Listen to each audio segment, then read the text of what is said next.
Good morning.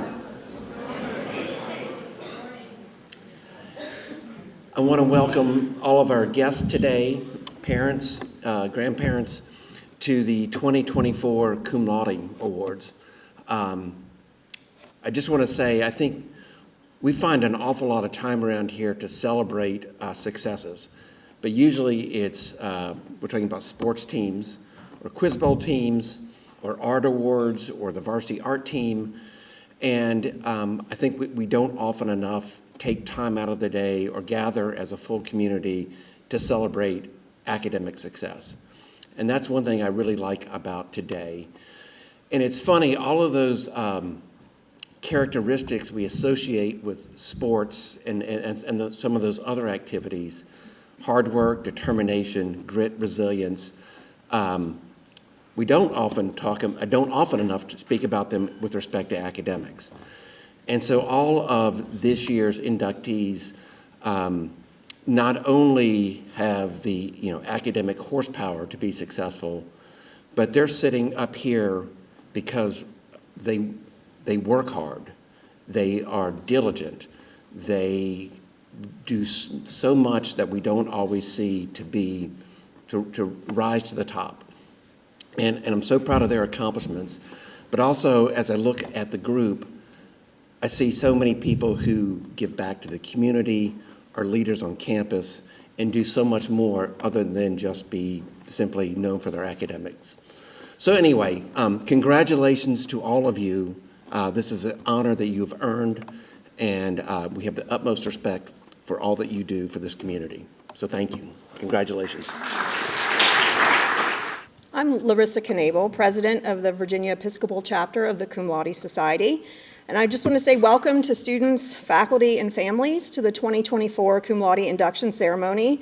We're so pleased to be able to gather together to honor and recognize the academic accomplishments of these students today. So a little bit of history first. The Cum Laude Society was founded in 1906 to honor academic excellence in leading independent schools. It's modeled after the Phi Beta Kappa at the collegiate level.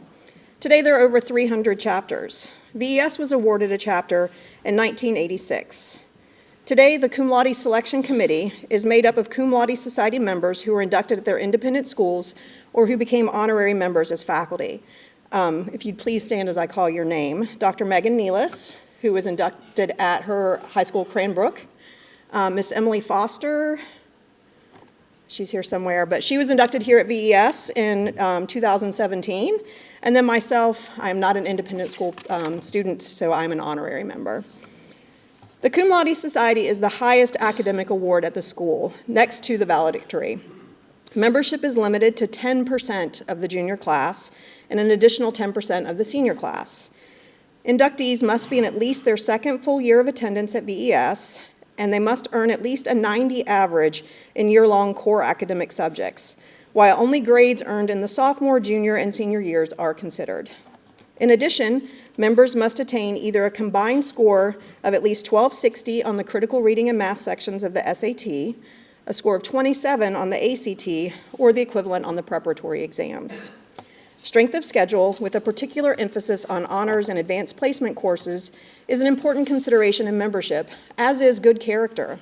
Clearly, an inductee must be a talented student, but they must also conform to the Society's motto, Arete, Dike, Time.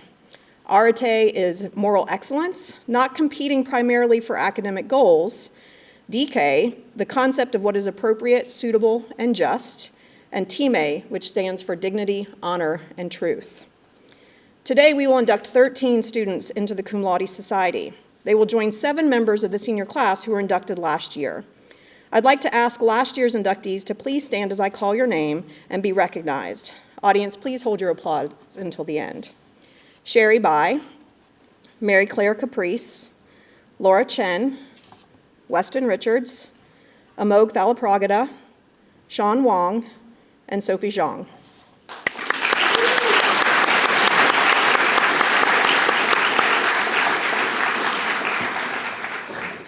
VES faculty strive to inspire students to become creative, innovative thinkers who ask the questions and pose solutions that will one day improve our world. Faculty do this by knowing their students and helping them to connect with learning in a way that sparks joy. Thus, our faculty are best suited to give a view into the reasons we celebrate each of our inductees today. Each student was asked to select a faculty member who has been significant to their academic progress at VES to come and speak on their behalf. Inductees, please come forward when I call your name and remain as a faculty member celebrates your success. We'll start with our newly inducted members from the class of 2024. Thomas Fenton, who has invited Darko Sedlar.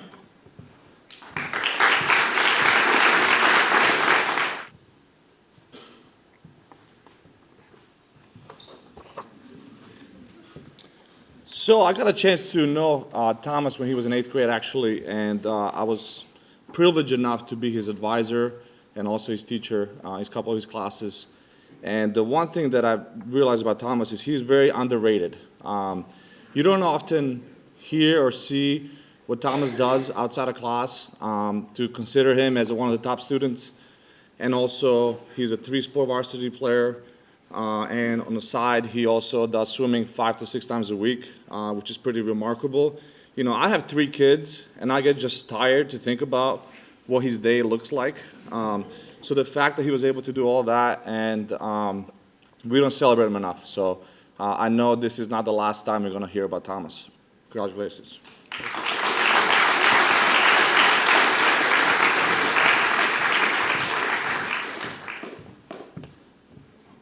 Harley Huang, who has invited Debbie Burton.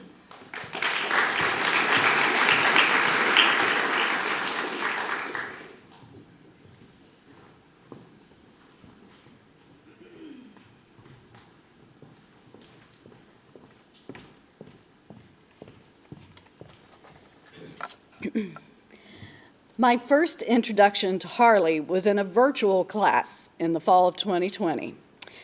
Despite being thousands of miles away and confined to a virtual platform, Harley made an impression on me which has never dimmed, but only become brighter throughout his 4 years at VES.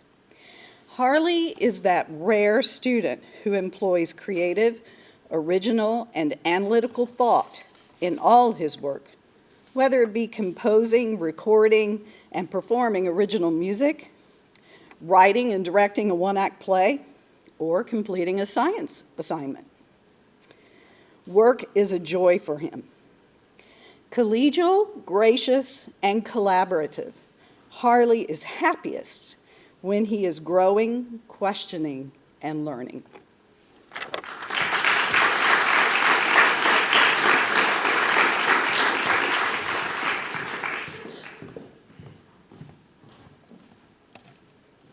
Augustus Knabel, who has invited Alex Rivenberg.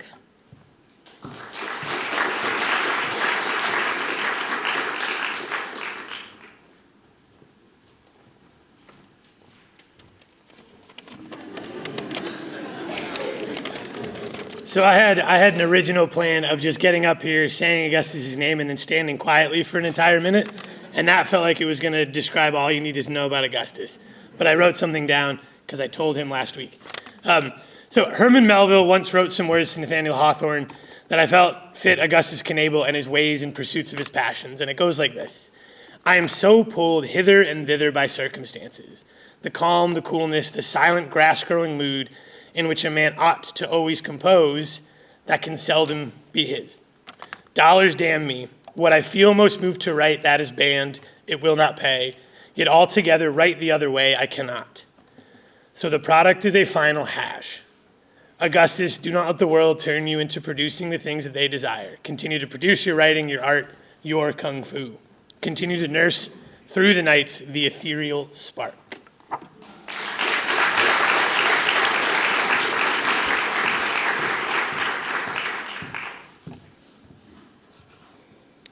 L. Langley, who has invited Aaron Stroud.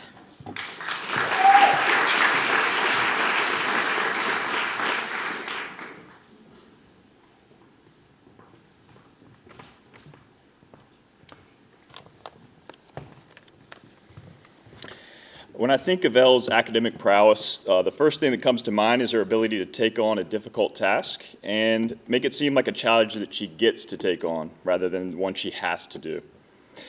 Though I'm sure Elle would be happy to brush off her ninth grade honors geometry skills and thoroughly explain a two-column proof, or maybe just more readily use her excellent understanding of statistics to explain the difference between a two-sample t-test and a matched pairs t-test. But I think I'll spare the crowd and just let you know that if I asked her to do such, she would take it head on. This outlook not only eases the stress that she may take into such a task, it makes her classmates feel the same way. She has this natural leadership ability, and she's shown it in all of her academic endeavors that I've had the privilege of being part of, making my job as the teacher much easier and more enjoyable along the way. I would be so lucky to have an L in all my classes.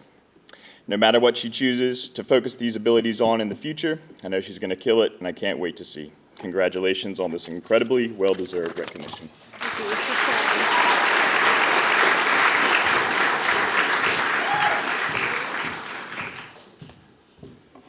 Walter Marr, who's asked me to speak on his behalf.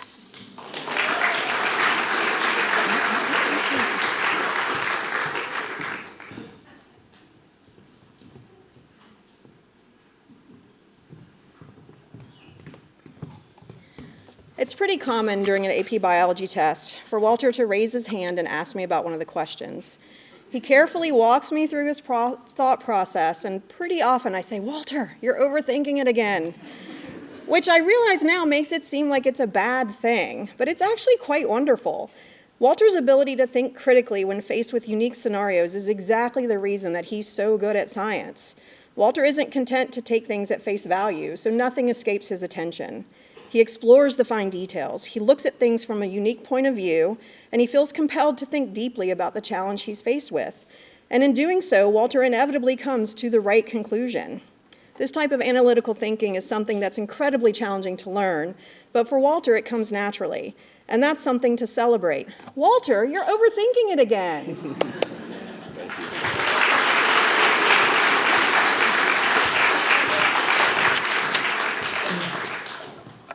Rachel Staggers, who has invited Amanda Rem.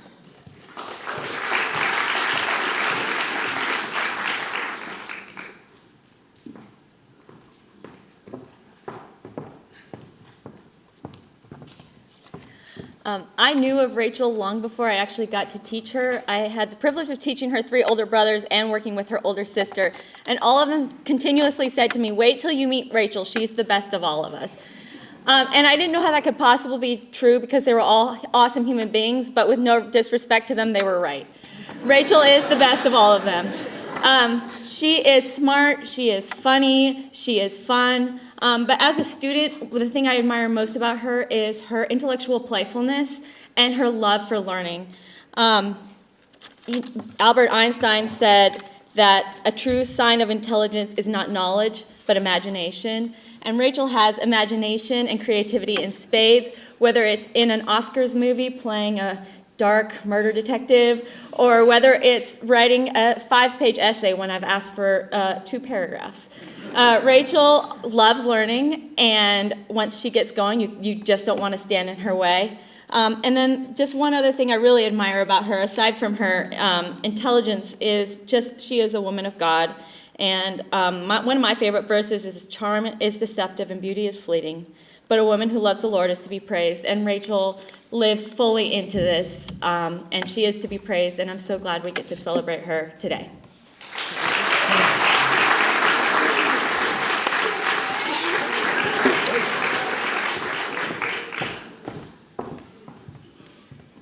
Emmy Walker, who has invited Patrick Pickard.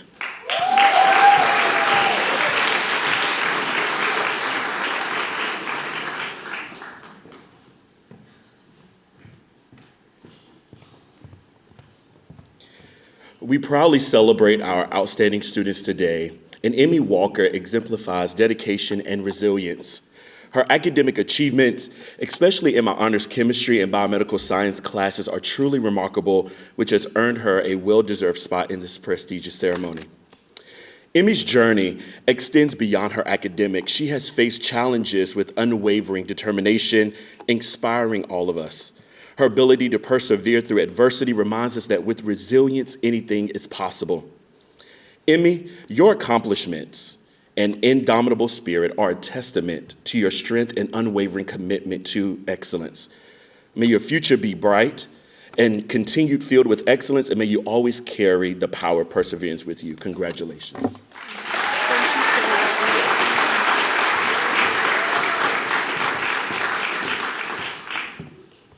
And now our newly inducted members from the class of 2025. Bo Browder, who has invited Charles Watson.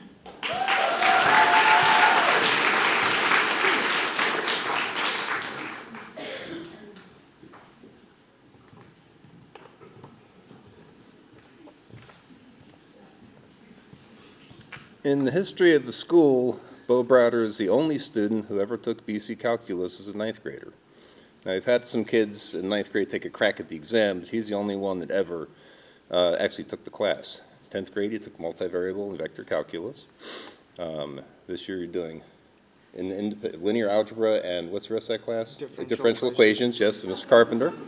Okay, and next year, Bo is, for his advanced study next year, Bo is going to help me teach multivariable calculus. Okay.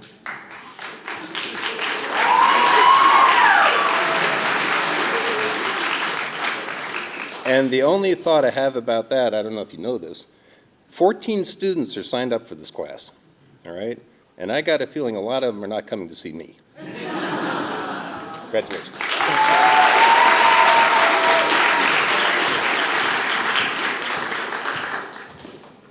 Frances Fenton, who has invited Rachel Pollock.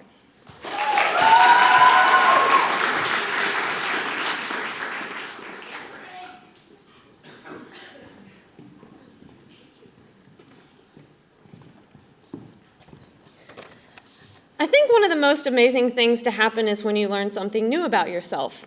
It is magical when you learn that you're really good at something, and it is beautiful when you learn you love something. This year, Frances found physics. It is something she didn't know she would like. She does. And it's something she wasn't sure she would be good at. She is.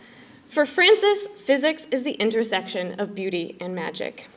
Taking AP Physics was a risk, but that's what Frances does. She puts herself out there and hopes that with enough hard work and passion, she will find success. Many of Frances's risks are out there for everyone to see, such as cupcakes for Akir tomorrow. The academic risks she takes are less public, as is the effort that she puts in. Frances has taken the hard classes, put in extra hours rewriting notes, asked hundreds of questions, and opted to do the totally optional, absolutely no pressure extra work for not extra credit.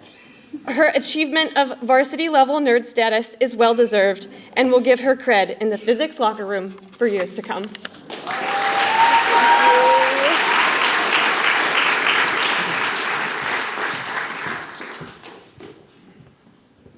Karen Lee, who has invited Jason Knable.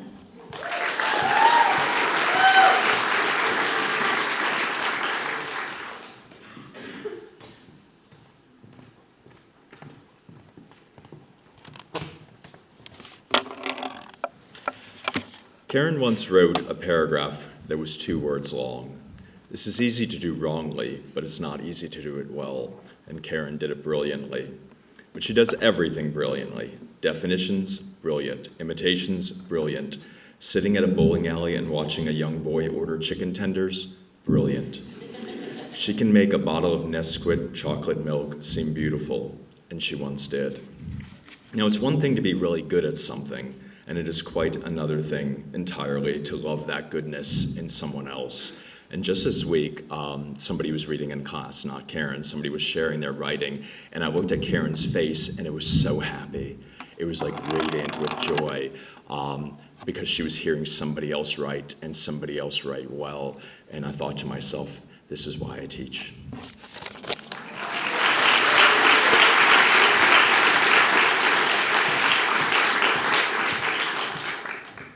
Selena Meow, who's asked me to speak on her behalf.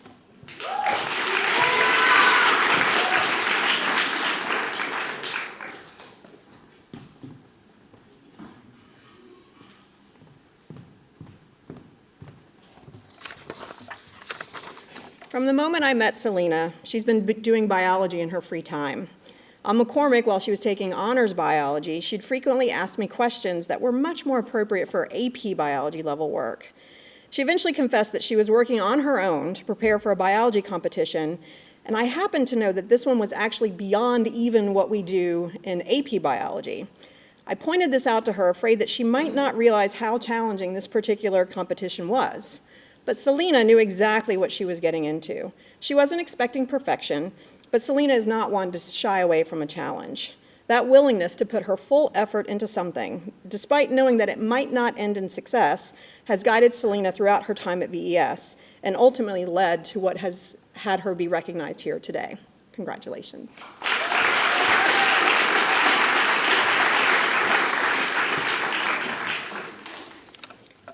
Gloria Park, who has invited Megan Nealis.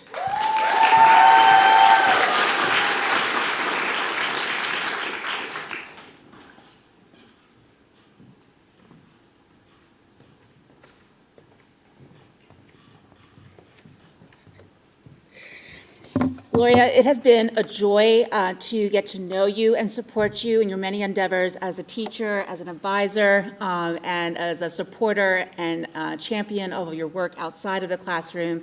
And so today you are here to be celebrated. You are an intellectual polymath, creative producer of beautiful academic, artistic work, both here at VES and beyond with your academic, environmental, and other social efforts outside of school. You actively live into the Cum Laude mission of promoting excellence, moral excellence, justice, and honor. And more importantly, you live into an ethos of understanding the world, seeing the world, and changing the world. Just another shout out for Gloria. This weekend, we're going to be supporting her on Sunday as she competes for the second year in a row in the Virginia National History Day competition for her award-winning senior essay. And so we're looking forward to seeing what she can do this weekend. So congratulations.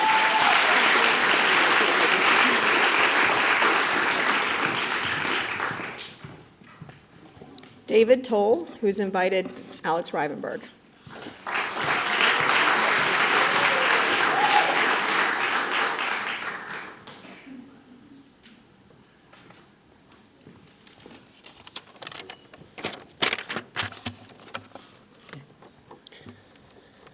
I don't know how all the things David knows fit into David's head. Maybe it's in his hair, maybe it's elsewhere. As I've read his writing this year, I've learned that David writes like a toaster toasts toast, or I guess toast bread, technically. It knows what it needs to do, but we don't necessarily know how to dial it, and everybody doesn't know, is it 4 minutes that it toasts it? Is it 4 degrees of toastiness? The numbers and the toast levels are hard. David knows how to answer the questions. However, sometimes the setting is a little too high and we get a level of burnt toast or too much writing. David burned some toast at the beginning of the year, but through dedication and the goal of improving, his writing now churns out wonderfully delicious golden brown hue of toast and just the right amount of writing. David is a phenomenal student and a phenomenal young man. The art of making toast is a delicate one, as is the art and pursuit of consistently becoming a better version of yesterday's you. David seeks to always be better, and he achieves this most every day. Congratulations.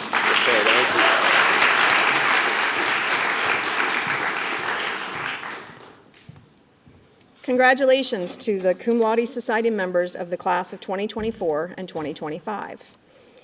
The distinguished record that you have made at Virginia Episcopal School has earned you membership in this society, a fellowship of scholars whose purpose is to recognize excellence in academic work. As you pursue your education, it is our hope that you will accept the honor of membership in the Cum Laude Society as a responsibility to make some contribution to the ongoing search for greater understanding of the world in which we live.